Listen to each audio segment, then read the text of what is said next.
Ladies and gentlemen, welcome to this July 17th, 2024 City of Charleston Planning Commission meeting. My name is Charlton Garrett. I'm the chairman. I'm joined by commission members Bart Jackson, Jimmy Bailey, Erica Harrison, Donna Jacobs, Sunday Lempensis, and McKenna Joyce. These folks are volunteers. They're appointed by Charleston City Council. I know you thank them as well as I do for their work for the city of Charleston.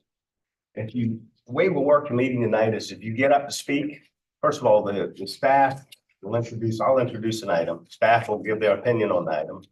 Then we'll ask the applicant to get up and speak. We'll ask anyone in support of the application to speak and anyone in opposition to speak. After the opposition speaks, we'll ask the applicant for any closing remarks to answer any questions we'll brought up. After that, we'll close the public hearing and commission members will discuss, ask questions and vote on it. If you get up to speak tonight, I ask you to come up to the podium, tell us who you are, where you live, if you represent someone. And if you have a cell phone, I'd ask you to turn it on silent or turn it off, which I just did because I forget. Before we start, Mr. Morgan, why don't you introduce any staff members participating in that one? I'm Christopher Morgan. I'm the city's planning manager. Also with us tonight are our city attorney, Julia Copeland, Molly Connor, our annexation coordinator, Philip Overcash, our senior planner, Philip Clapper, our clerk, and Anna Hart, our zoning planner. Great, thank you. Is anyone here we have several items on the agenda, may take some time. Is anyone here just for a zoning issue? We'll take that forward if it is. If not, we'll move forward on the meeting. First item on the agenda is the minutes. And I'd ask commission members to, if they've hopefully looked them over, any motions or suggestions. Ms. Jacobs moves for approval. Is there a second? Second. Mr. Jackson, all in favor, signify by saying aye. Any unopposed? 7 in favor, none opposed. The next item on the agenda is planned unit development concept plan 2925 Maybank Highway, Johns On, TMS number 313-000-089-091-092-198-274-275. Council District 3, it's approximately 13.30 acres. It's request rezoning and zoning to plan unit development PUD Jubilee and concept plan approval, zone commercial, transitional CT and residential office RO in the city, and Johns Island Maybank Corridor Overlay District in Charleston County. Mr. Morgan. Okay, so yes, this is a property on Johns Island. This is a map that shows the different parcels. It's a combination of properties that were in the county and then in the city already. And it is adjacent to some other areas that are in the city. The PUD that is now known as Oakfield, where you have Wilt's Battery Road. This is Wilt's Battery Road right here. This is Maybank Highway right here. This is going to be a key kind of east-west connector that will ultimately be a part of this development that is proposed, as well as where our new fire station is going to be under construction soon in this location. And of course, this already connects back to Slash Road as well. And we'll show some broader images of some of the coming traffic and connectivity and new road work in this area.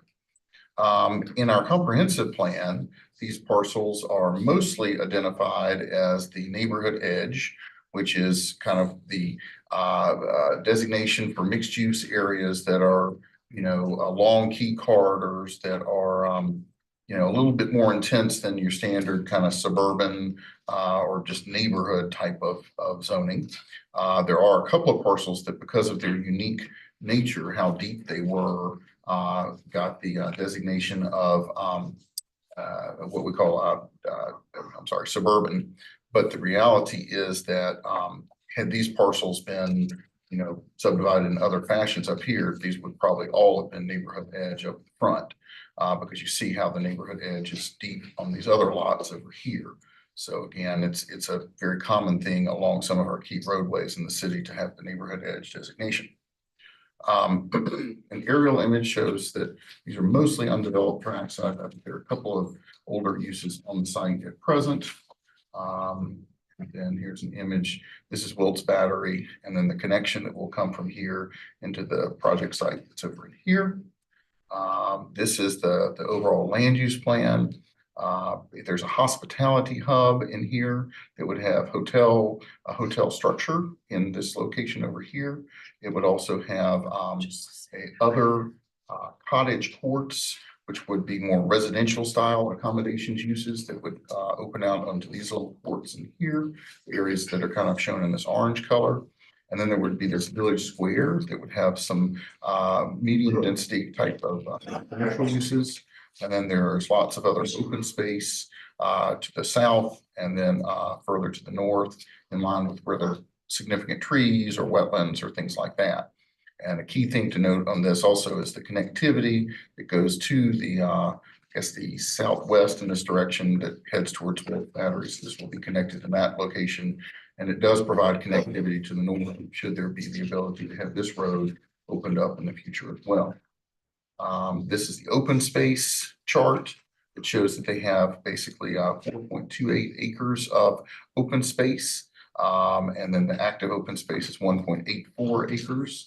There are trails and greens and things like that. And I'll let the applicants give you a little bit more detail on that, but there's much more open space than is the minimum required, which is 20%. They've got 43%. This is a kind of regional for this area of Johns Island connectivity map, and it does have some of the comp plan things in it. The two centers are the kind of mixed use centers that focus on Maybank and River Road, and then Maybank from roughly Zelasco to Walter Drive. A couple of things to note in this. First off, the red indicates the future Trident Medical Center property, which is kind of outside the edge of this little node here. And these nodes are mainly for illustrative purposes. There isn't an official line designated with those. The idea is that those are the kind of centers of mixed use, but there could be other mixed uses in between them. And then what you see here are some of the connected roads. The city will be building this portion of this connected road that connects to Wilt's Battery. If this development is approved and moves forward, they would be building this portion of this roadway. And there is the ability to ultimately connect this further to the east. And what you can see here also is the future Harris Teeter site that has been recently discussed and how that could line up with a whole secondary road system here.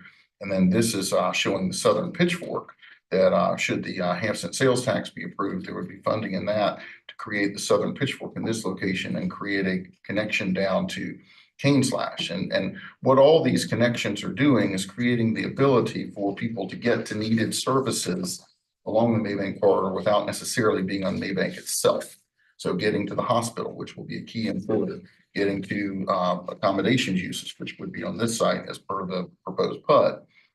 It's all an effort between the different developments that happen out here to be part of the traffic solution that would be on Johns Island and to help mitigate the traffic that is generated by the different new uses.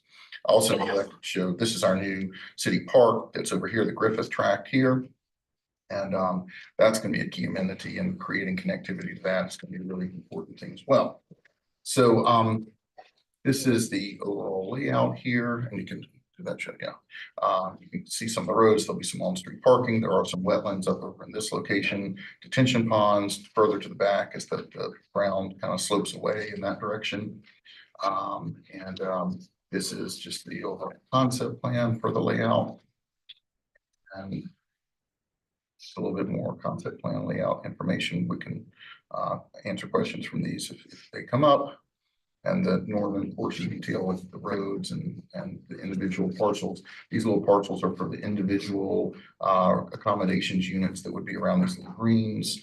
And then the larger accommodation unit, the more hotel type facility would be in this location with a small parking area adjacent to it here and also on the roads. The roads are designed to be kind of like small kind of town center roads that would have parking on them as well as providing good walking and biking facilities. Here's the back portion that leads to a detention pond and some trails. And the applicant has provided some info. I'll let them go through this during their presentation. This is some traffic info. We know that there are a lot of questions from about traffic. And I'm just going to skip over that for the moment. But our staff is recommending approval of this. We feel like there's been a lot of coordination with the community, a lot of kind of discussion. They've had to go through, of course, our TRC process, get their stormwater in good shape, get the traffic in good shape from that standpoint, deal with all the zoning issues. We are ready to recommend approval of this. Thank you, Mr. Morgan. Is the applicant with us? Yes, sir. Come on up, Kelly. Good afternoon. My name is Adam Baslow. I'm the applicant for this project. I live at 3212 Ingy Lane on Johns Island. Lived there since 2008. I'm a builder and developer also based on Johns Island, not an immediate builder. And the brief history on this project, we started with about 2/3 of this property under contract. The portion that's in the county. And we started off looking at this as doing townhomes or multifamily project with stacked flats and quadruplexes. After we had the property under contract and we're going through our due diligence in the county, the adjacent owners came to us and asked us if we'd be interested in purchasing the property. So that changed our focus. Again, as a longtime Johns Island resident, there certainly is a demand for more houses, but with the expansion of the property, their property being the city and the connectivity points and making it wider, deeper, and larger, we approached this project with the question of what else is needed on Johns Island. As a resident there, oftentimes there are goods, services, amenities that we have to go off the island for. So I approached this project with our team and said, what can we do that can be a long-term forward-focused legacy that all of the islanders can enjoy? And with that and the announcement of the hospital, we crafted this plan to have a mixed-use village with a focus on hospitality and services, creating jobs on the island and keeping islanders on the island to enjoy where we live. As Mr. Morgan said, we work very collaboratively with the city over a year now, going back and forth on the best uses, their long-term plans. How can we have multi-use pathways and roads, sidewalks, and plan for future road expansions with our plan that will work for their long-term vision that we obviously don't know about. We also worked with Johns Island residents. We presented at the Johns Island Council. I've met with Mr. Slogar half a dozen times. We've met with the adjacent neighbors and other residents on the island, asking them what they feel like they would like, what they would need, and crafted this plan. There are more than 1,000 people that live within 3 miles of this. So given that proximity, we planned on how we can have multiple spots for 8 and 12-foot wide pathways for walking, biking, golf carting, keeping people that are there off the streets. I also met with the Low Country Open Land Trust, as well as the Coastal Conservation League.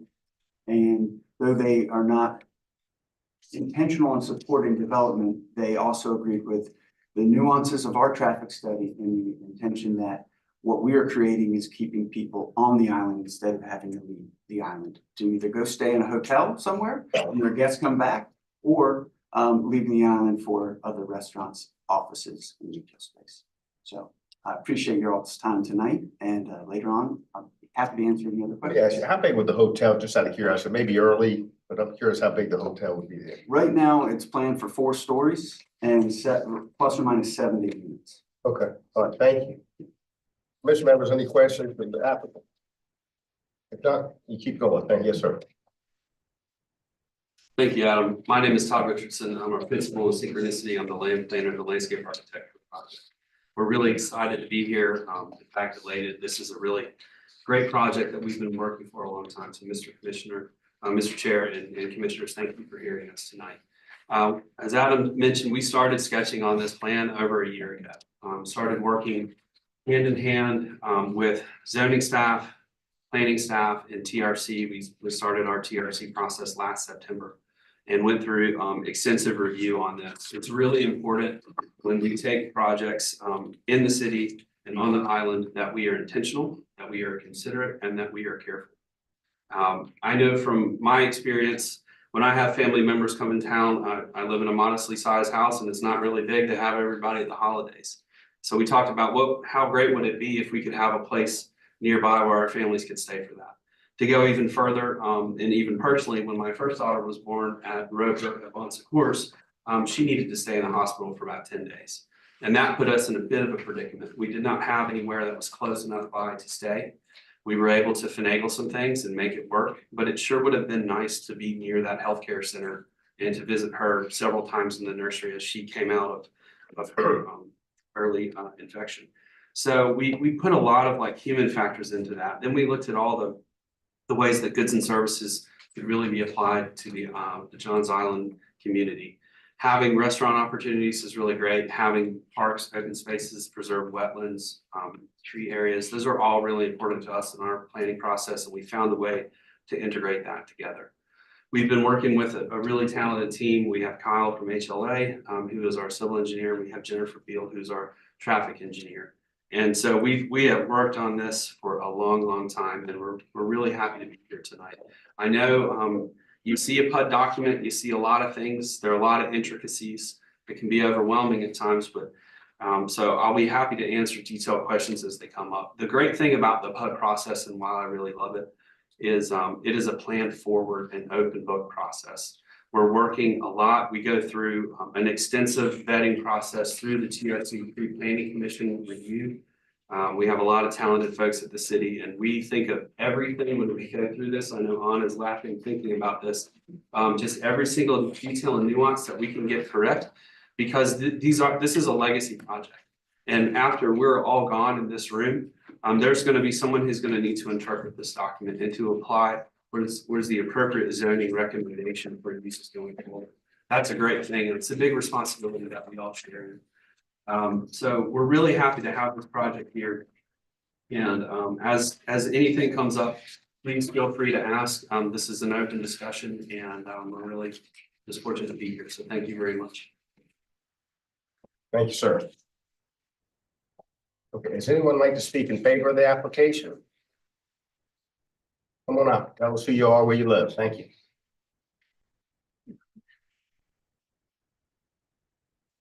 Thank you. I'm Carol Jackson. I live at 1461 Patterson Avenue on James Island. I first heard Mr. Baslow present this project to the Johns Island Task Force, which I'm privileged to have. I think it's an antiquated person's permanent seat on the task force. I represent sort of the watershed area of James Island and all the interests that are very synchronous between the two islands. And so I think we put Mr. Baslow through the ringer that day. He came in, you know, with a great plan. Yes, sir. So he came in with a great plan, but everybody was concerned about, you know, the typical density and traffic are the things that are really the ongoing concerns of the local residents of Johns Island. And I do think that he has learned from that conversation. And then I was impressed to hear him say now that he's talked to the other preservation conservation groups. And I do think that with the hospital going in, it really does fit a lot of the comp plan, not the actual town center, you know, circles that are identified as the most robust density for commercial mixed use. But in terms of being a connector to those centers and to the people that will not leave the island because this would exist. So I would highly ask you to support the project. Thank you, Councilmember Jackson. And we miss seeing you at these meetings, and we appreciate your work too. Thank you. Anyone else like to speak in favor? Not anyone in opposition to the application? We do have some written comments. I asked Mr. Charlie. I'm sorry. Come on up, sir. If you just have a question for asking for Why don't you clarification. come up and ask it, just for the record, and then we'll get them to answer when they respond. Hi, my name is Steve Purdy. I'm at 1824 Crab Orchard Road in Eelfield Development. Moved there about it's almost 3 years ago. Absolutely love it. Came down from New Jersey. I'm one of the invaders from the north. But we have all 3 kids and all 4 grandkids within 30 minutes of Johns Island. And absolutely love it. The people and the way it's being developed. Obviously, there's quite a bit of development going on. I think the only thing I asked for clarification, my understanding that the hotel originally was gonna be a boutique hotel, 60 units or so. And for some reason, it was on, somebody posted that it was on, and I apologize, let me just bring this up. In the John's Island Advocate, the proposal to build a 140-unit hotel. And I'm just asking for clarification, is it a small boutique? Which I absolutely would love, and I think I'd be very much in favor of, but different than a 140-unit hotel. We'll get him to answer that when he answers. Oh, okay, sorry. And the other question I had was, is there any plans for a light at the Wilkes Battery? And maybe that's part of the plan already, because it's extremely difficult, although most people are quite courteous to let you make that left when you're coming out of Wilkes Barre. So if y'all can answer that, I don't know if you can answer it now or not. Why don't you do that? And the hotel too. Why don't we just knock that out? Sure. Awesome, thank you. Thank you, sir. Thank you for that question, Mr. Purdy. So this is a great conversation point from a zoning understanding. So we have a boutique hotel, which will have one room units. And the maximum that we have in there is 75. Then we have the cottages, which are also accommodations uses. So the hotel is accommodations use that trends more towards commercial. The cottages to be able to be rented and also to be sold and owned and rented. Those are residential accommodations uses. So by the zoning standards, we have to do a total of accommodations units. So it's not 140 hotel units, it's 75 hotel, which is still boutique. Boutique is like less than 100, just for everybody. And then the cottages are 65. But we had to add those together, and on our development plan and the HUD document, we spelled it out just to help clarify. It's a little nerdy zoning stuff, and I know when you hear that in a talk and then you see a different number, there's been no rug pull or bill of sale or anything. We just had to classify that for the zoning. Awesome, appreciate it. I did have one other question. Yes, sir. Elliot. Can you just go back two slides on this? Keep going, Or maybe it's, okay. So here is the exit, or here's Cane Slash. This parcel here is zoned as a mixed unit, mixed use area. I don't, and there's been speculation that there was gonna be possibly a childcare center or whatever. The way you have configured the egress onto Cane Slash, does it take into account the future development of this into something that if you have a childcare center or something like that, you're gonna have a lot of traffic, you know, either morning and afternoon? I'm not sure if that's something that is addressed. I'll be happy to clarify that. Thanks. And it's a little hard to read, so I'm just gonna trace with my finger real quick. Yeah, please. The property Yeah, thanks. boundary. So our property boundary is here. Oop. Sorry, here, comes Okay. up, over, Okay, here, and here, and then around the church. okay. Okay, I know, right? A mosquito would get confused flying that path. So it's where we are connecting currently to Cane Slash is we have a bike trailhead right there. Yep. We connect to Wilkes Battery at Felber Lane right here. We're working with the dentist who owns this parcel. So that's really gonna be like our main connection. And then we'll have a right in, right out here on Maybank. Okay. The goal, and we're providing what's called interparcel access Mhm. that falls in line with the city's transit network to link here. This is at a different orientation than what Christopher showed earlier, but the goal is to get that parallel traffic pressure release going here. Okay. And then hopefully the landowner here, which is not currently included in our project, we hope that they will work with us to then connect Grover right here. And hopefully get that to connect across the street. And I remembered every street name except that one. But that's our goal, is we're creating a lot of intersections at different tiers of traffic intensity Okay. to alleviate over the whole network. So that's the goal in doing this. So from a property that's only 13 acres and change, we have a lot dedicated to current and future right-of-way connections for that very reason. And again, too, This is gonna connect to the new hospital, which is gonna be in Alaska. I don't know anything about this parcel, Okay, so I can't Okay. answer, maybe staff, I don't, we know what we're responsible for. right, Our impacts and our connections will be more east right. than that intersection. Thank you, appreciate it. Awesome. I have one question. Yes, ma'am. Yes, ma'am. Just so we can get some clarity on the residential accommodations. You said something about cell. Are those supposed to be fee simple? Or I was trying to understand Sure. like that, because it sounded like short-term rental, but. Yeah, they're not short-term rental, and that's what we went through a lot last year was, because as you know, the city has 4 levels of housing rental.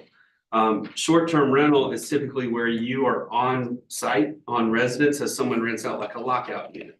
This would be like a whole house scenario, so that falls under the accommodation side of the spectrum. But they still can be owned personally. So we Okay, so have, you're allowing for right. a whole house rental on that site. Correct, So so they're small, so these are all deer units, they're majority 1 and 2, and a couple are, I would say a portion will be 3-bedroom. But the goal is not to have like a bunch of large McMansions that you're renting out, the idea really is for intra-island accommodations that are something not in a hotel room, that are in more of a cottage setting. Thank you. So will they be fee simple, Todd? Right now, we're planning a horizontal property regime. There's the ability written in here, if so chosen, to turn those from lease lines to lot lines. It could be subdivided. But for right now, we have that as just horizontal properties regime, which is really, it's 2 different, as y'all know, in the real estate industry, it's 2 different ways to skin the cat. Great, thank you. So let me ask, is there anyone else in opposition or any concerns about the application? Sir, I'll let you sit down, sir. Come on up and tell us who you are, where you live, and any concerns you have. Hi, my name is Ellen Silver. I live at 2066 Utsey Street, in the Oakfield development. This sounds like we're turning Maybank Highway into the Savannah by not adhering to the Johns Island Community Plan, which is very clear about where development can be. This falls right outside of it. The city plan and the Johns Island Maybank overlay. And I went back and read the Johns Island Community Plan again, which is really clear in saying Johns Island is a scenic, rural sea island characterized by numerous tree-lined roadways, et cetera, and the latest planning efforts on Johns Island continue to echo those of the past, the need to protect this rural sea island from adverse development. And I think that this is going to be adverse development. Yes, a hotel would be great. I have relatives that come to visit too. And I also drive up and down Maybank Highway. I see what the traffic is. I live off of Kane Slash. Relieving the traffic on Maybank and onto this other secondary roadway. And having people still turning left onto Maybank is going to be hellish. So I would love if it adhered to the plans that were already written and in place and really want to preserve Johns Island for the beautiful place that it is. Thank you, ma'am. Thank you for coming out. Anyone else in opposition to the application? If not, I was gonna ask Mr. Morgan, because we got some written, just for the record, read, surmise some of the written comments and do some of the applicants, since we see them, applicant respond to that too. Sure. So there are 31 comments. You all have them all in front of you, but just so everybody who sent these in knows that their comments were seen, I'm gonna read the name of the person and like a 1 line or so with. 26 of them have the word traffic. Yes. Yeah. So I'm gonna just go through these super fast. So we have Aaron Comstack from 3305. Havard Road on Johns Island says the only thing our island needs are solutions to our traffic problems. More development in this hotel is a traffic issue. And we have from Delaney Pacula at 3612 Walker's Ferry Lane. Maybank's already congested with traffic during peak hours. Virginia and Neil Haynes at Jesse Quayles Road. They don't want to be tied up in traffic and hope no accidents with spot roads. Ellen Silver, 2066 Oopsie Street. Traffic on Maybank is already a nightmare. Craig Bernabe at 2066 Oopsie Street. Traffic on Johns Island is already untenable and trees are being cut out along the road. We have Jane Howell at 5143 Coral Reef Drive. Says the PUD will generate considerably more traffic than what is currently allowed. Patrick Brohan at 2954 Harefield Lane. They would like a dedicated turn lane into the property. Joseph Robinson at 2484 Anchor Watch Drive on Wadmalaw. They have frustration over inadequate roads, concerned about increased traffic condition. Michael Shawoski at 8040 Jack Island Drive, too much traffic on Midnight Highway. There's one of support from a Grand Drayton at 2917 Cavalcade Circle on Johns Island. Joan Klein at 1358 Royal Colony Road, concerned about traffic and situation in Maven. Nancy Bright, 1953 Blue Bayou Boulevard, proposed location of developments inconsistent with downtown community plan, and concerned about traffic. James Rowe at 2741 Dependent Lane, Johns Island, it's our infrastructure and roads before allowing more development. Kirk Mortimer, 2941 Maritime Forest Drive, terrible traffic plan, and removal of Grand Oaks. Corey Nixon at 2268 Bay Park Road, Johns Island. Experiencing overwhelming traffic congestion, adding a hotel exacerbate.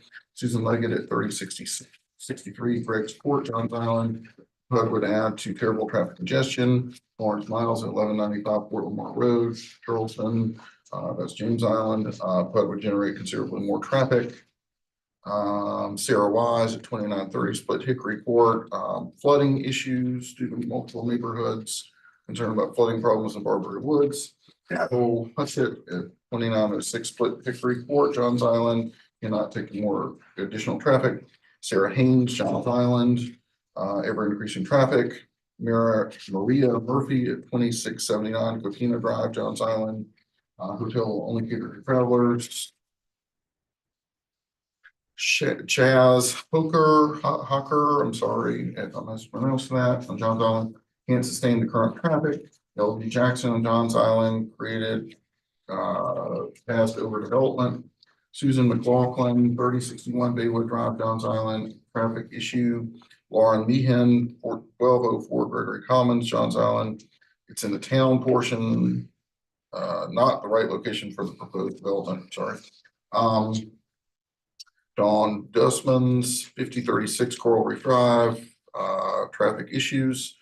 Jenny Fielding, 1938 Suzanne Street, Johns Island, traffic issues. Jennifer Miles, 2904 Bohicket Road, Johns Island, traffic issues. Well, actually, they're saying this is ignoring UGB, which I will interject. This is actually inside the UGB, so confused by that comment. Elliot Harrigan at 51 Eugenia Avenue on Kiowa, concerned about traffic. Megan McQueen at 1758 Hickory Knoll on Johns Island, concerned about traffic and flooding.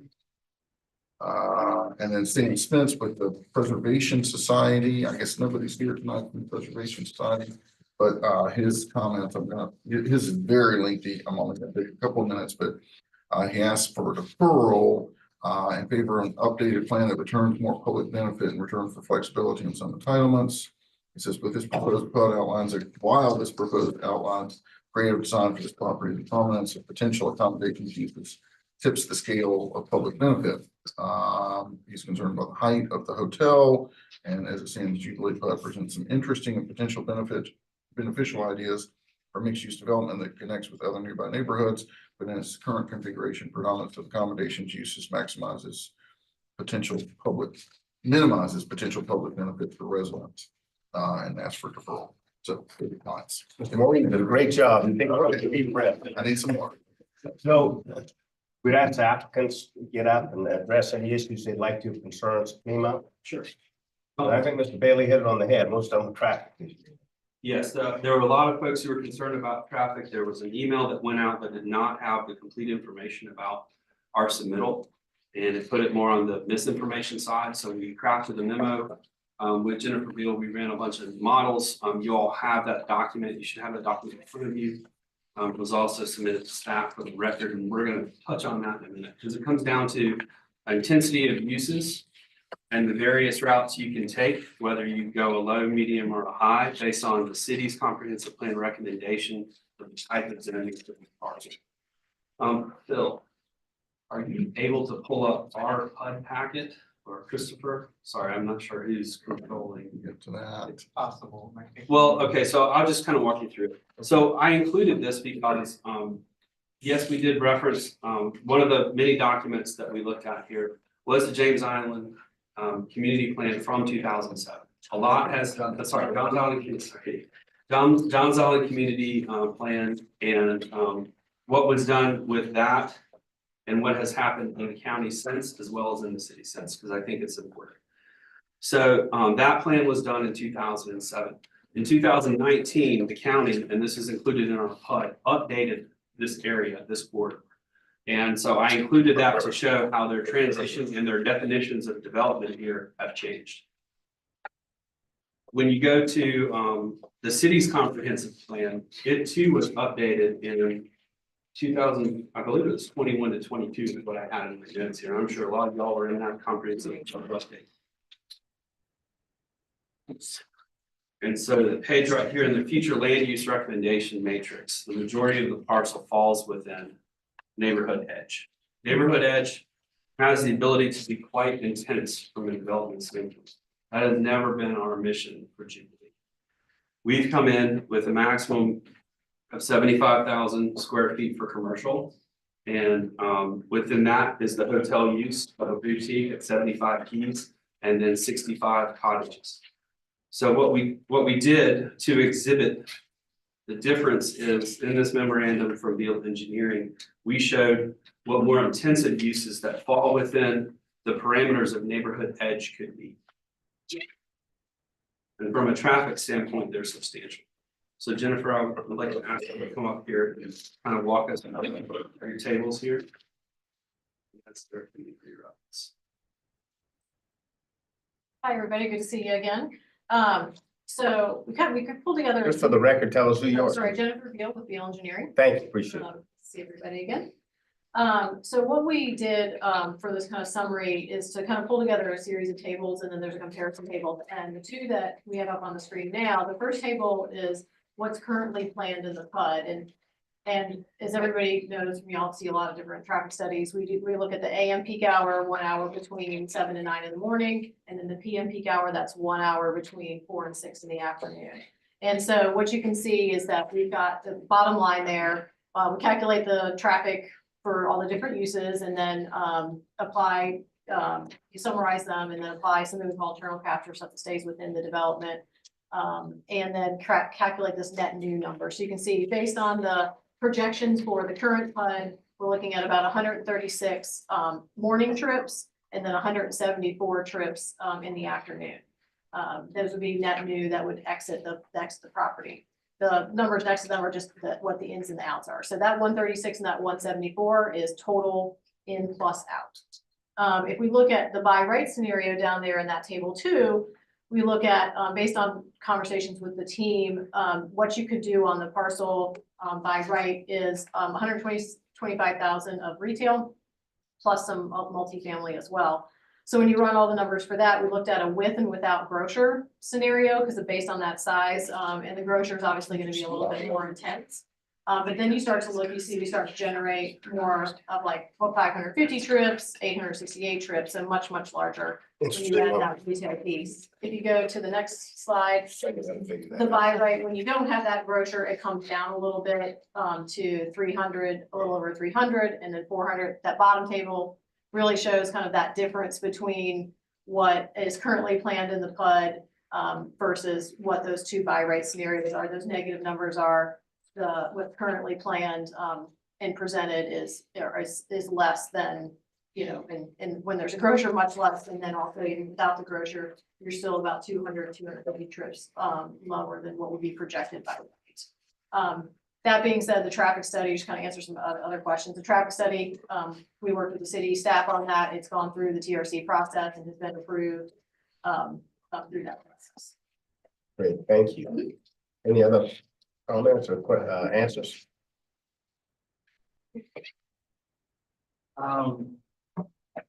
As we mentioned before, we approached this as something that we felt that we could leave a lasting legacy for the island.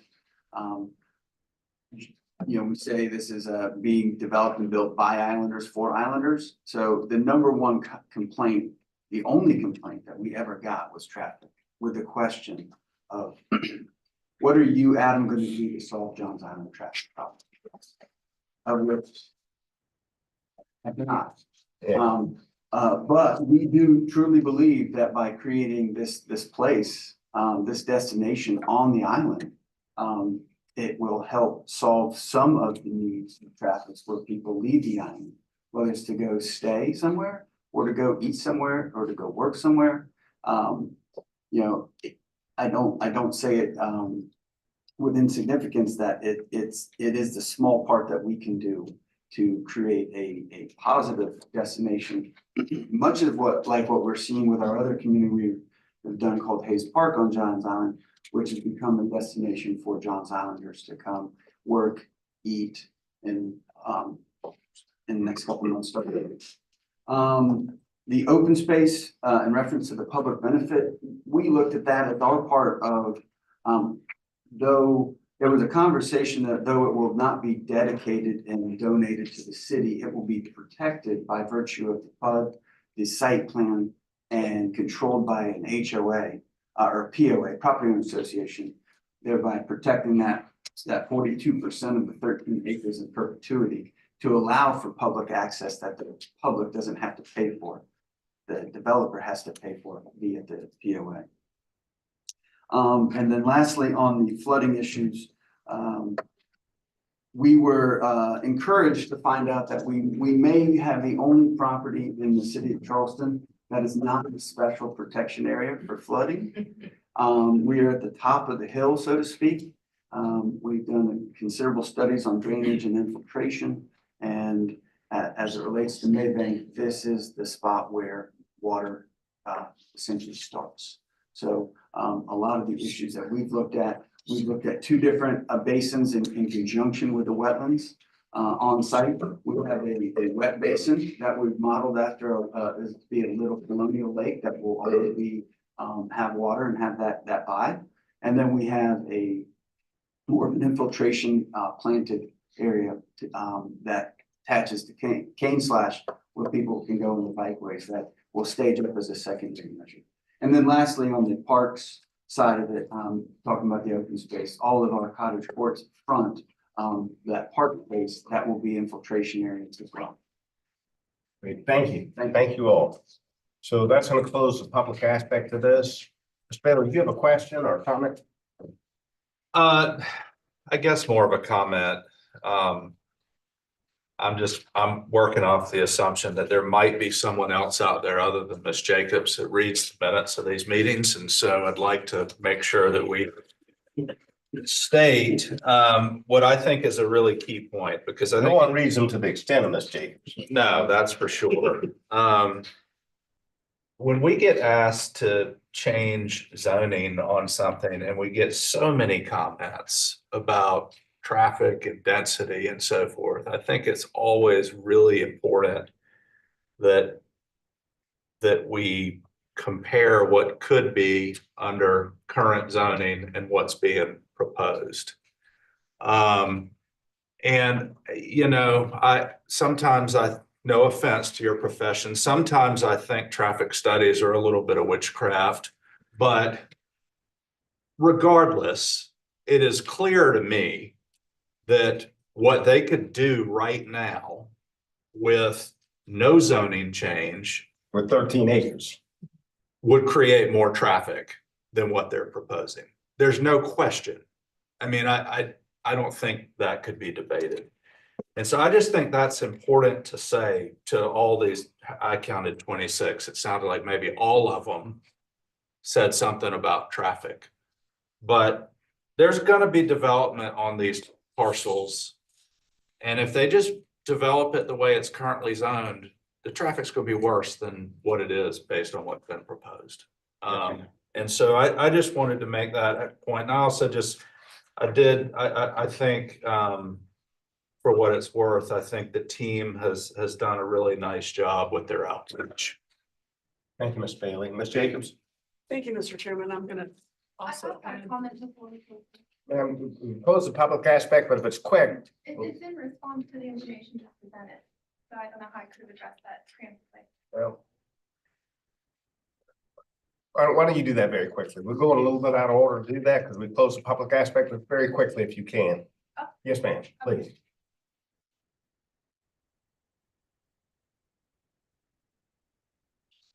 My name is Bethany Davison. I live in West Ashley on Ashley River Road. And I just think it's a bit disingenuous perhaps to present the traffic information as it is, being a data analyst with a lot of quantitative information, not a lot of. If you speak to us, to help you. You're speaking to the microphone. Okay. A lot of direction here. Okay. Traffic exists. The quality of that traffic here is being presented very differently. Either that location, which is inherently prime and not subject to flooding, is going to be given away to the tourism industry, and that traffic will exist potentially and most likely on an in and out basis versus solving a need for the residents of the island, should that be a grocery store, a library, et cetera, et cetera, et cetera. That development matters, and what that and who that traffic will consist of is very different given these different circumstances. Secondly, he's proposing setting aside a percentage of this development for public access use, while asking this governmental council to disregard previous land rights usage, right? Under their promise, we promise the POA will not in fact change the access to this public land. The very nature of their proposal proves that's not probably going to stand for very long, right? Those are my comments. Thank you, ma'am. Appreciate it. So just to be fair, since you made a comment and then we'll close the podcast again, I'd ask if you'd like to respond to that comment as the applicant.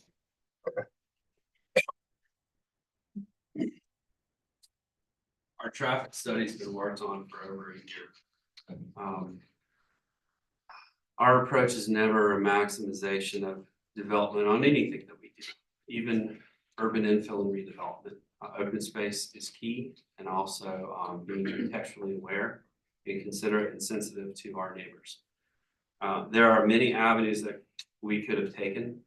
If you are familiar with reading traffic studies and looking at what the city does, so anytime that a comprehensive plan lays out a future land use for a parcel, the city's own internal traffic and transportation department runs a maximum usage analysis on that. So that's how it works. And so they compare our data when it comes in against that. A traffic study does not typically run multiple scenarios because that can be confusing and misleading and could be seen as disingenuous. And that is never the goal of any traffic engineer when they create a report. So the reason why we generated this information is, frankly, we had a lot of meetings with a lot of public advocacy groups, and we were not given time to review and preview something that went out that sent a lot of misinformation out. So the only way that we could handle this in a professional manner was to show what matches with that city's maximum of what it could be. And you probably could have even gone farther than that. We stopped at 125,000 square feet of commercial. And we showed the maximum of what a multifamily developer would do.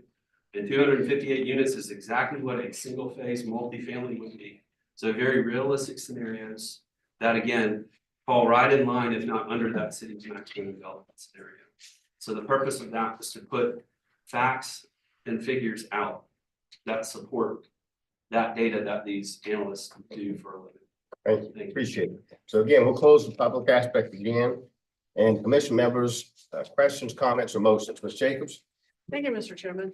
And I'm going to continue along Mr. Bailey's line of thought, because I didn't read the PUD. I didn't have the opportunity in the detail that I like to, but what I did read, I was very impressed with. I do feel that, and I'm speaking from a layman, I used to think traffic analyst was witchcraft too, until I experienced it. I didn't say it was witchcraft. Until I've experienced it. And what most people, there's a lot of counterintuitive here, and I'm going to say this so it is also on the record. Most people think development just adds a lot of problems. And I live right next to the St. Andrews Shopping Center. Literally, I could probably throw a stone and hit Harris Teeter. all the traffic along Savannah Highway there is not all the residential people coming and going all the time. It's that shopping center, people getting in and out, multiple trips, going in and out, going in and out, going in and out. We also on Savannah Highway, because somebody referenced Savannah Highway, probably have at least 20 hotels. And I have never seen a car go in and out any of those hotels when I drive down the highway, although I do see them going in and out all of the commercial, the restaurants and the gas stations. The car and dealerships. The car dealerships, well, of course, the car dealerships. So I think there's this counterintuitive thought process to this that doesn't really bear out if you study it. And I'm just a layperson who's been living it as a planning commissioner and trying to observe. I also we're surrounded in our area with some really high density apartment complexes that don't create any traffic because people go out in that peak hour and then they come back in, and that's the only time they do it. So I think that we need as commissioners to respond to that from the community so that they will learn with not just that the developers are saying that, but we're also observing that and learning from that. And there are times when you do see those problems, but I think education from us is important. I do believe that a hotel is useful out there. I do know that I worked at the Medical University and people are in the hospital and need accommodations near the hospital. The hospital is going to service the island. It's going to provide a great service to the island, and people are going to need some place to stay and not drive way off the island and create traffic if they're there. So I see that as a future positive. I also see that this secondary road connectivity that's been designed for the island is almost like a frontage road, if you will. It's not going to get completed unless these properties are developed. We have pieces out there. We have roads to nowhere on Johns Island right now. And y'all have not only agreed to further that connection, but you've also agreed to make it very bike pedestrian friendly. So within, you can safely move around without a car, which I think is a little bit forward thinking. I live on a greenway. Most people don't realize the transportation corridor of that greenway, but people out there on we can't use a golf cart, but people are towing their groceries from Whole Foods and Harris Teeter and Earth Fare up and down. Kids are going to school. And so the faster we can complete those frontage roads for that connectivity, better. And I see that as a good thing that you have put it into your, not just the driving connectivity, but the bike pedestrian golf cart connectivity. I think it's a really forward thinking idea. Though I would like to suggest that the phasing in of that connectivity go on the front end of that PUD at all possible and not just sit there in the plan. And I don't need a response to that. I'm just gonna strongly suggest that infrastructure get in early, and then y'all can decide however else you do it. The green space has been mentioned that it would go away. It can't go away for PUD. State law requires a percentage that y'all doubled in here. So by law, once we bless this, the green space has to stay the way it is. It is consistent with the city plan that we're working on that corridor and we're working on the high ground. So there is a consistency there that was stated that we weren't consistent with the city plan. We're very consistent with the city plan in this design. So with all of my comments, just to be on the record, I'm going to make a motion to approve this. Okay, thank you, Ms. Jacobs. And there's a motion by Ms. Jacobs, approve Ms. Lepsis. I couldn't have said it better, so I really am not going to. Ms. Jacobs hit every point that I would have hit. And Mr. Bailey hit the by right point, which is what could be there. And we have to look at that. If you want to look at what could be there now, and even if you think these numbers are witchcraft, because they really don't make a lot of sense. There's a lot of traffic on Johns Island. We know that. There could be double that traffic or more than double. From this development. If it were developed by right. And being part of the county and in the city, we don't have any really control over some of that. So all the things, I think there's been a lot of effort put in this plan. A lot of back and forth communication with the city, with the owner and the developer, and with Todd, and I just think that we need interconnectivity neighborhoods. And we need, and that's something that we really don't have on Johns Island. So we really need to work on that interconnectivity. I know nobody wants more traffic on Johns Island. I understand it, and we have to move mountains to change that faster than what we're changing it now. But this is moving it in the right direction.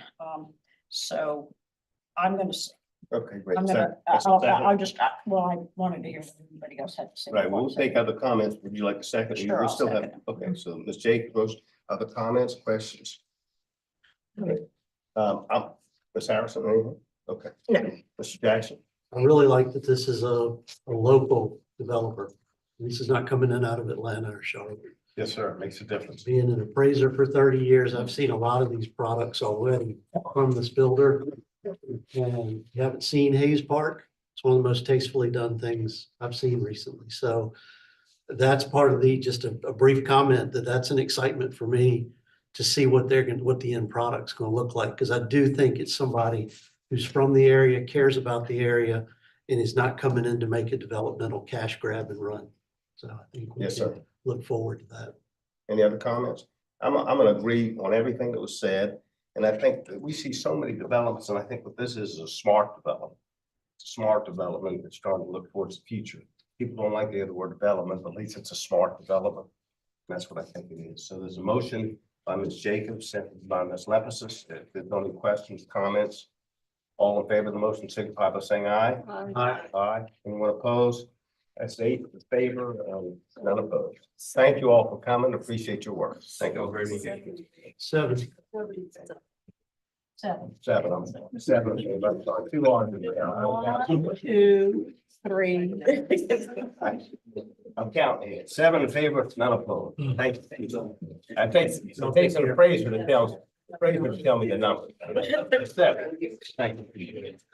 The next item on the agenda is the plan unit amendment. Number 1, Shelby Ray Court, West Ashley, TMS number 306-0000003, I think. Council District 2, approximately 166.30 acres. Request amendment to the Harmony Plan Unit Development, PUD Master Plan and Development Guidelines. Okay. So those of you long timers, there are a few of you here, might remember this development. Look at this land. Plan unit development. Yeah, that's. That was approved back in Well, 2015. This is the location of it. It's called the Harmony Development. It was off Glen McConnell Parkway, kind of behind the Shelby Ray Court area. Looking up the railroad tracks that run roughly north and south here, backing up to the Canterbury Woods development here. And this was going to be a development that had single family houses and townhouses, a couple hundred of them. And it started going through the permitting process and ran into some stormwater issues and some other things that happened with it. And so now this is coming to you all as a part of a settlement of the lawsuit to create some amendments to this PUD. The site, this is again from our 2011 comprehensive plan, identified this as an area that has some concerns about elevation because it's designated as low impact and conserved. And that was part of the reason that the stormwater was creating some issues over here, getting it to meet our standards. Here's an aerial view of the site. Just an aerial view. What would happen with this amendment to the PUD is the single family would go away, and there would be a age-restricted multifamily development in this area roughly here, which is the highest area of the site. And then there would be the existing commercial that was designated in the PUD up here towards Shelby Ray, and there would be connectivity to Glen McConnell Parkway. And then there would be no other development beyond the active adult multifamily tract. And so this would be publicly owned, and I've got another image that shows this a little bit more clearly, but these would become publicly owned tracts. I know that there has been a lot of concern from the neighborhood about this connectivity that's shown here. And this is connectivity that would go back to the Canterbury Woods development. But this would just be for public emergency access. It would be gated for just emergency access because our fire department does not like to have developments that only have one way in and out. So all the vehicular traffic would come and go from Limacoma Parkway, Shelby Ray Court, this area down here as had been originally planned.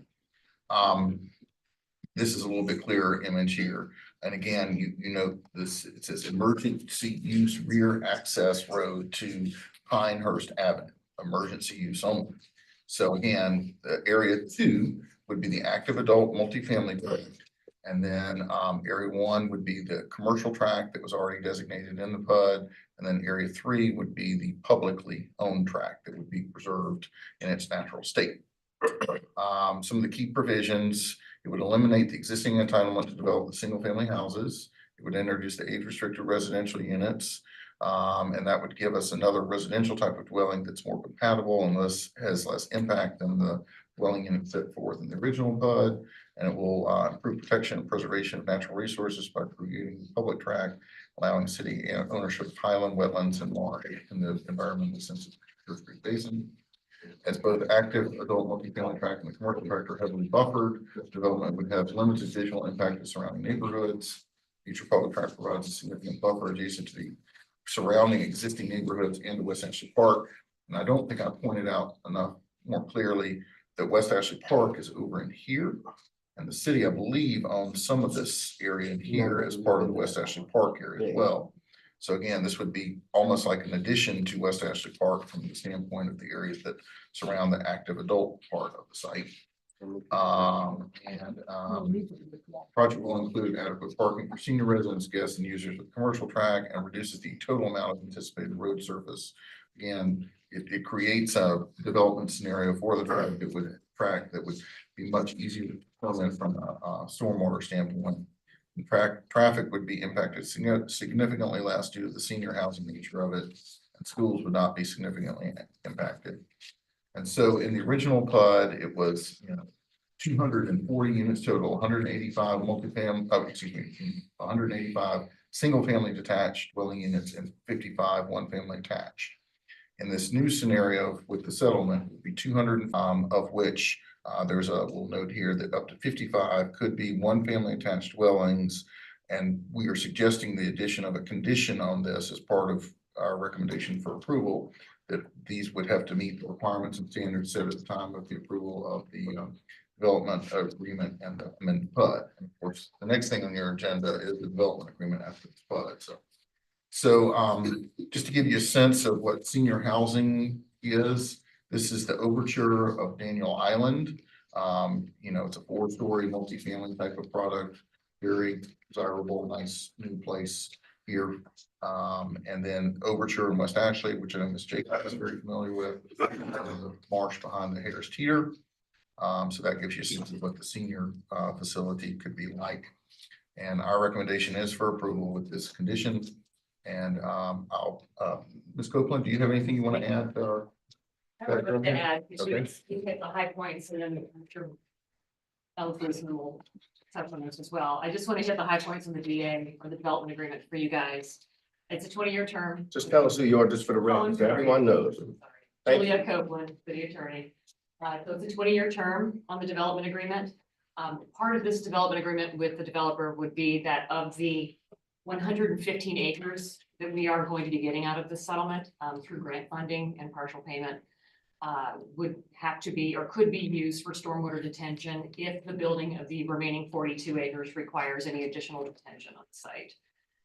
And just be aware, so they'll be required to go through TRC. Once this PUD is approved, we'll do the subdivision plats, we'll do the land transfer, and then whoever buys this parcel with these entitlements on it will have to go through the full TRC process with the tree survey and traffic mitigation and all of those things. This is just the first step toward getting the settlement. A long process. A long process, yes. There are many moving parts on this, and this is just one of, or the first of many. So we're pretty excited about this because initially, I'm sure some of you were here for the 2014 PUD that approved 240 single-family homes over the bulk of this property. And we got through most of it in TRC, but for stormwater, and that's how we ended up in litigation. So I thought this was a successful mediated settlement whereby they're building on 42 acres, multifamily, active adult. How is this going to be presented to stormwater in the future? Because you said it has to go through the entire process all over again. Will it get held up in stormwater again? I can't make promises, but I can assure you that the stormwater team participated in the settlement discussion and reviewed all of the plans that were submitted that got us to this point. So I think they feel comfortable with what is being proposed at this moment with the development just in that area that's track 2 after the subdivision. So the reality is that it's really not losing a lot of density because you have the density and multifamily. The number of units. The number right? of units, yes. So we get that. I mean, this is way past should have being settled. Shoulda, Absolutely, coulda, I agree. absolutely. 4.5 years. Yes. Is that all? It feels like- 4.5 years of litigation. Yeah, Yes. I mean, it's been a lot longer than that too, but no, that sounds like a great, I heard. Yep, read about it. Anything else? Okay, just one more thing too, because I know that some of the residents or the neighbors surrounding here were concerned about development immediately adjacent to Canterbury Woods. That is going to be a public tract. There will be no development there. And then the Pinehurst connection, that will be built by the city. It will likely be pervious rather than impervious pavement, and it will be secured. There will be a gate there that only the fire and police can access to get to the back end of that multifamily development. But that's a, Great. just to make sure, that's a gate that only they have access to, Yes, ma'am. that fire road. Okay. Yes, ma'am. Thank you. And before we go on, I did want to welcome Councilmember Shealy, who's here. It's always good to see you being with us. So, Mr. Morgan, anything else on this?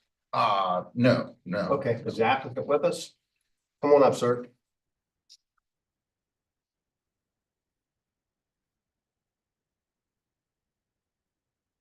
Chairman Garrish, ladies and gentlemen, my name is Ellis Leesman. My law office is at 418 King Street. I am the legal counsel for the applicant, Harmony West Ashley.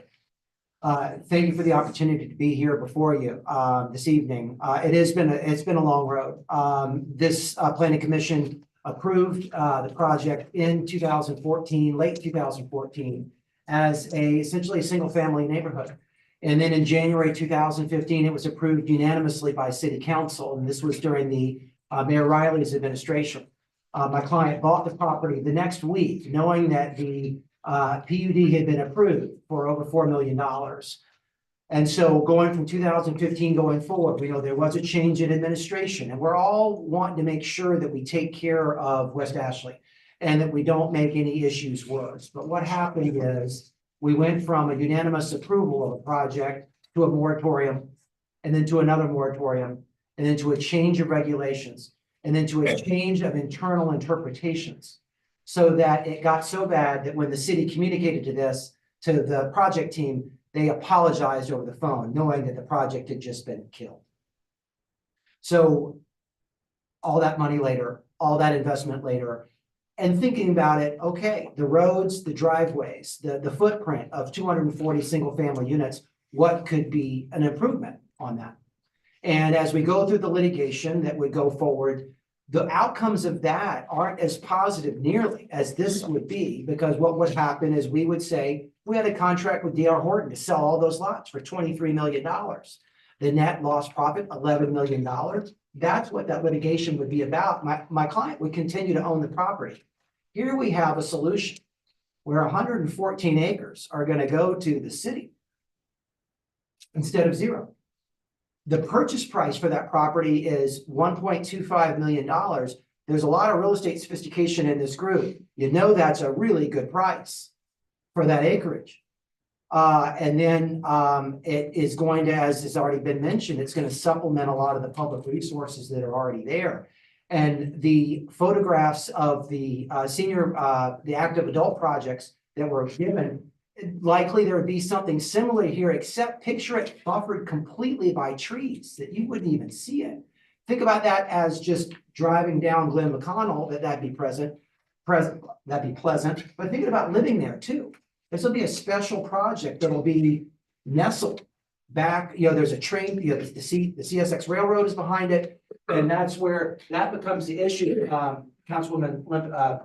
Commissioner Olympus is being able to fit it back, right? Since you can go up, again, within the height regulations, and since you can compact it, less streets, less driveways, you can fit that density into that smaller area, and then giving the city really all of the frontage on Church Creek, and even designing it so that the city has got space to come through and make sure that these are connected, whether by nature path or by service road or what have you. So we're excited about that. And then I guess one thing I want to mention about active adult, everybody knows that the Roper St. Francis complex is very close to this property. And so to have an active adult residential community that's that close to those world-class medical facilities is a built-in win and a synergy that exists. So we've come forward with thanks to Councilman Shealy, Councilman Appel, Councilman Bowden. All of them have been directly involved in this. And if I might, it was Councilman Appel's, he is a zoning expert, and he came up with an idea of, let's do something different. Let's reduce the footprint, let's create a public benefit, and let's try to come forward with a resolution. And then admittedly, that density is valuable. That is something that my client can then sell. And as Ms. Copeland mentioned, it will go through TRC, it will go through stormwater, but the idea is that you're having to cover so much less property and the acreage that you have. And we've already worked with Mr. Holton and others, Mr. Fountain, to come up with not a final plan, but just sort of some conceptual ideas. Again, my client is the horizontal developer, they aren't the builder. So the builder would come forward, purchase the property, and then go through all those processes. But this public process allows for us to get this commission's approval. We've already got a settlement agreement and a development agreement and an amendment PUD that are conceptually agreed upon, but subject to your discretion, your power to come in and say that, yes, that you agree to that. But these things are ready to go. The mayor has signed an agreement, city council has approved it. And, but we want to make sure that this commission is involved, the public is involved, and we go through that process and on the back end, create what we see as a mutually beneficial outcome. Okay, thank you, sir. Appreciate it. Would anyone like to speak in favor of this application? Is anyone here in opposition to the application? Yes, ma'am. Come on up. Tell us who you are, where you live.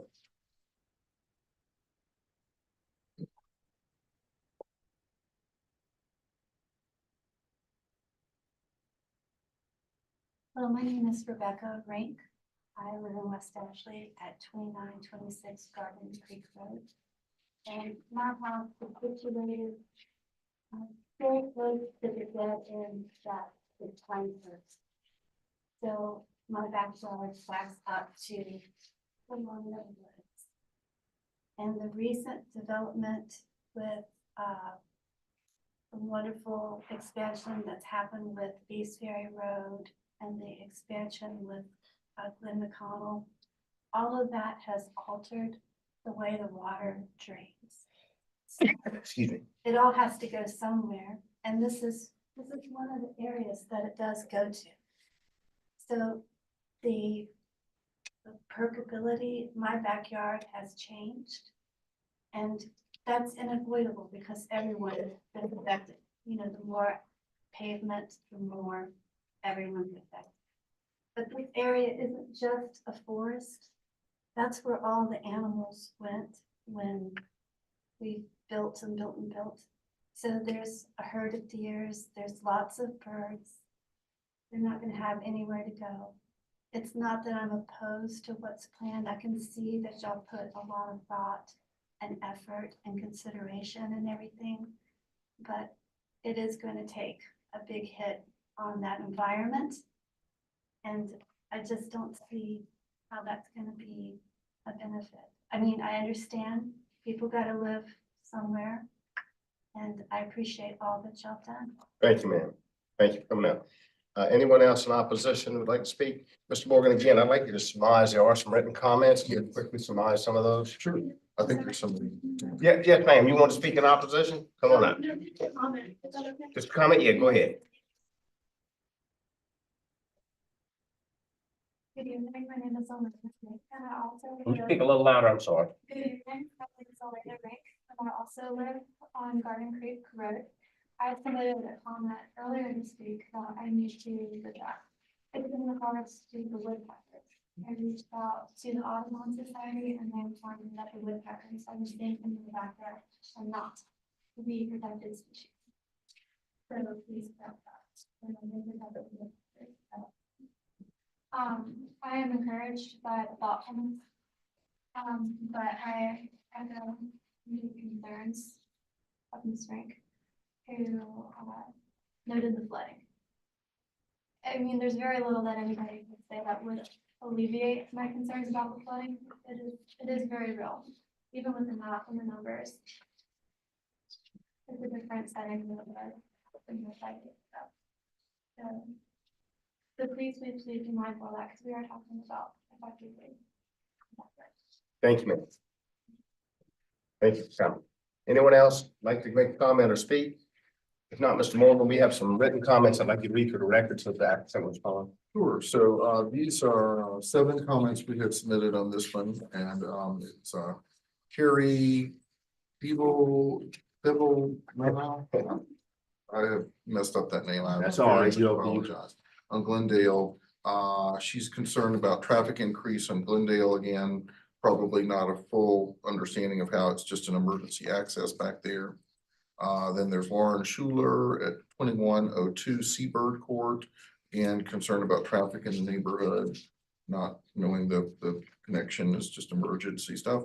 Leah Lowe at 2753 Garden Creek, concerned about cut through traffic.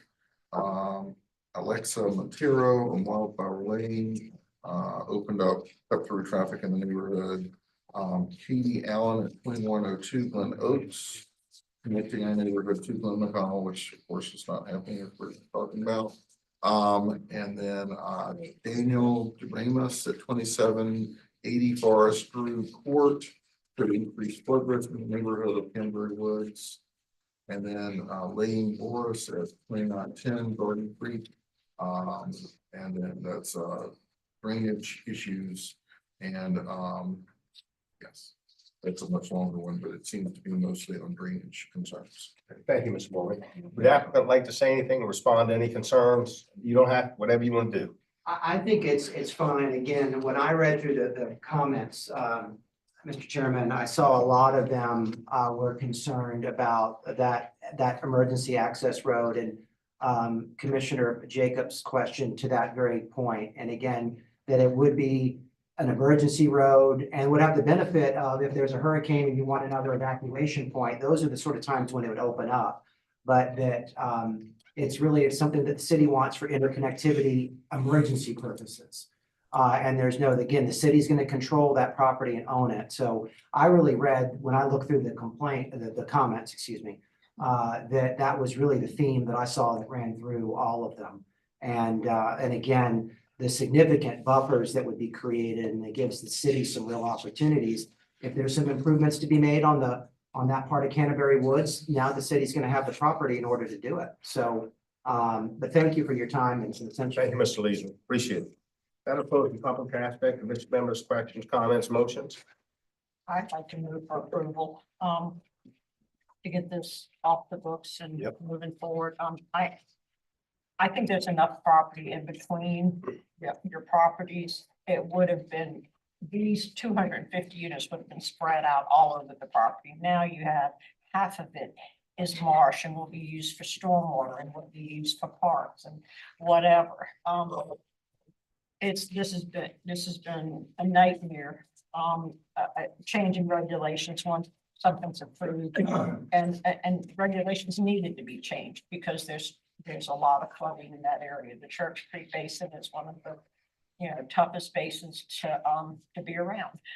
So I think that I would like to move for approval. For both the plan unit and the development agreement. With conditions, I think there were conditions. Well, The conditions were, it might need to be 2 votes I here. was One on the doing it for PUD one. first. Yeah, no, we do that. And staff had suggested the condition about, that I've got up here on the screen about the 240 active adult units as multifamily density. up to 55 of which may be one family attached dwellings upon meeting requirements of standards set at the time of the approval of DA. And you're okay with, Yes, Mr. Chairman. okay, so you making a motion to approve a condition? Yes, and, Okay. and I'd like to say that, that the gentleman doing the horizontal and the owner of this is probably, in my opinion, one of the best, most talented and most responsible developer owner that you could have. And it's been a shame that he has had to be put through this.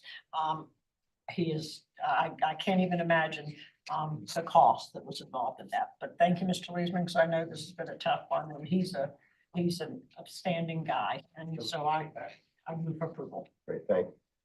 Second by Mr. Bailey, so Ms. Lepus makes a motion. Second by Mr. Bailey. Any other comments, questions? Mr. Chairman, Ms. just, Jacobs? just for the record, I'd like to say I live next to the Overture, and what we don't have in the community and what we need is more mixed housing.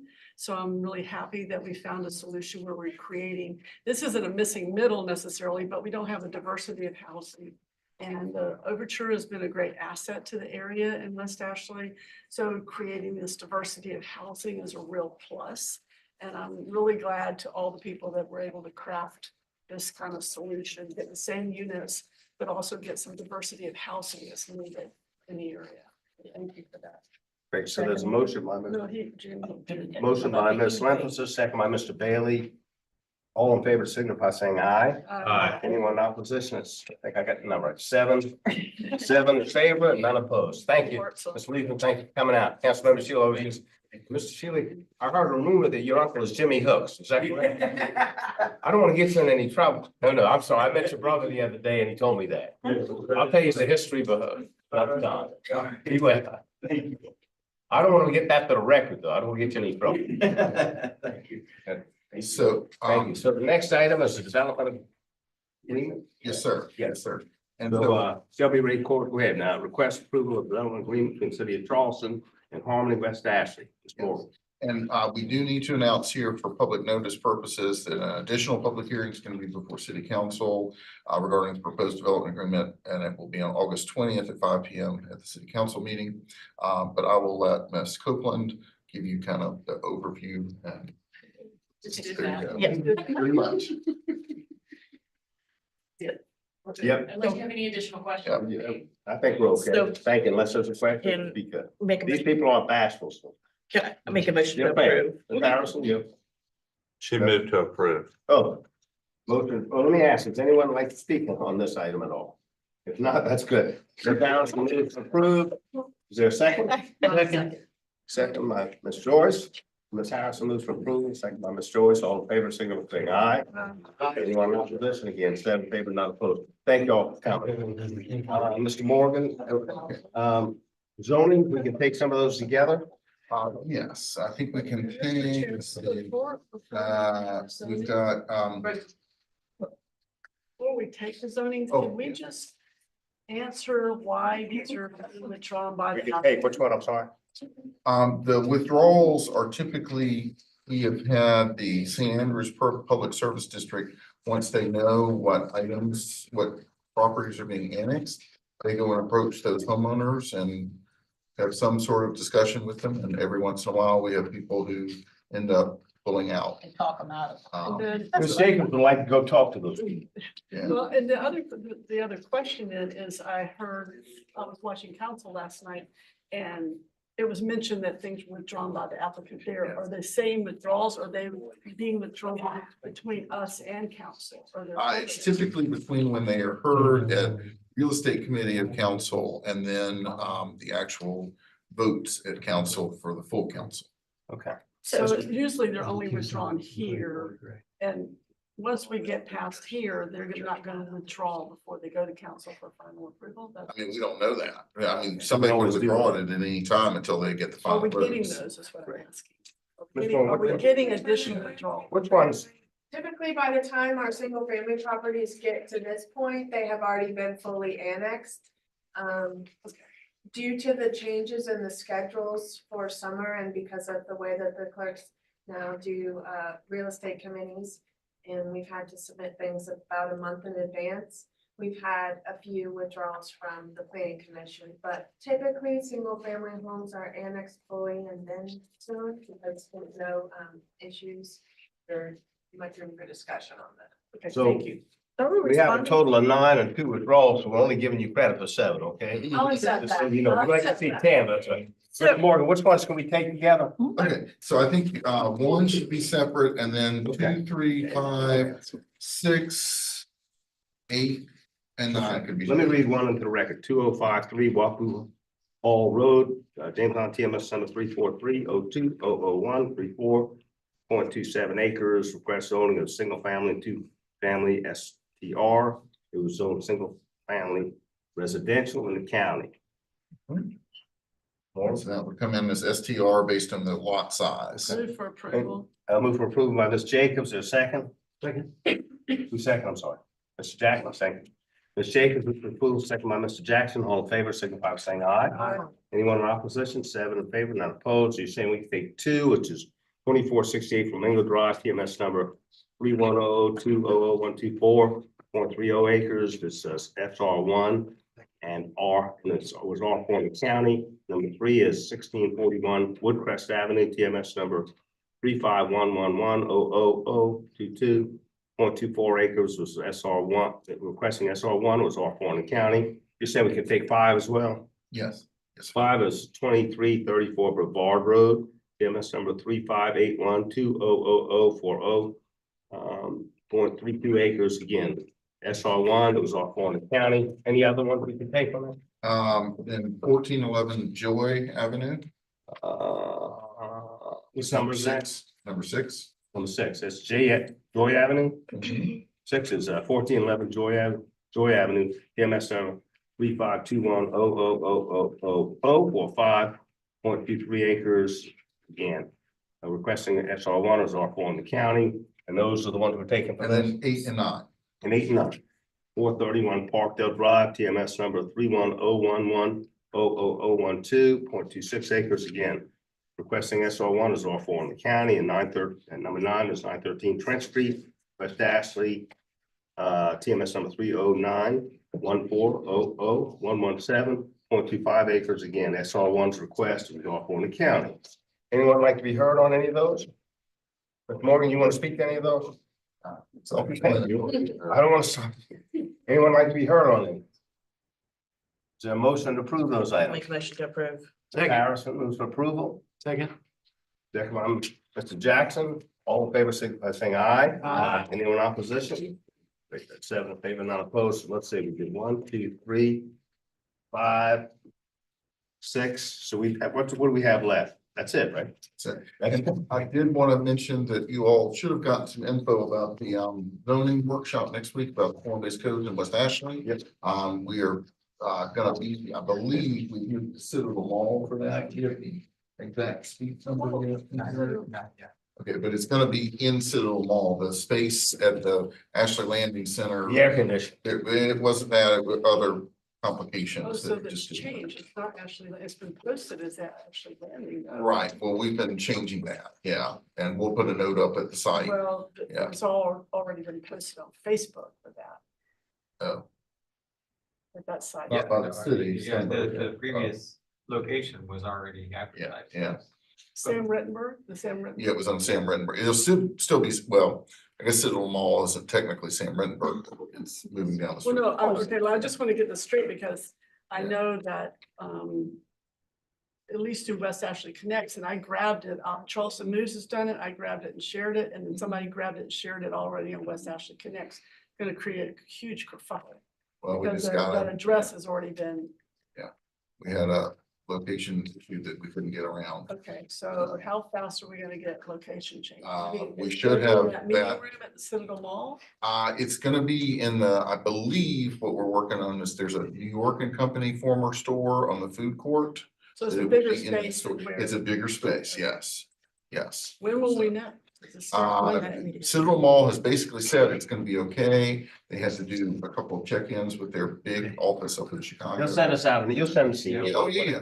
Well, I'm just saying, this starts Monday, it's already been posted very widely in West Ashley, so we gotta get those fixed. And we'll have a note there at the door too for the other It's just not gonna things. be. Any other business? If not, thank you all for coming and hopefully everybody stays cool out there, that's all. Yeah, I mean, yeah. Too hot. I'm sure. How old is your son? It's like maybe two in September. Unbelievable. So he's. That's it. I just got, yeah. How much is the weight at? It's like he's back in the day. It's very long. No. It is. But they Oh, they did find close? very active. No. No. That's our more.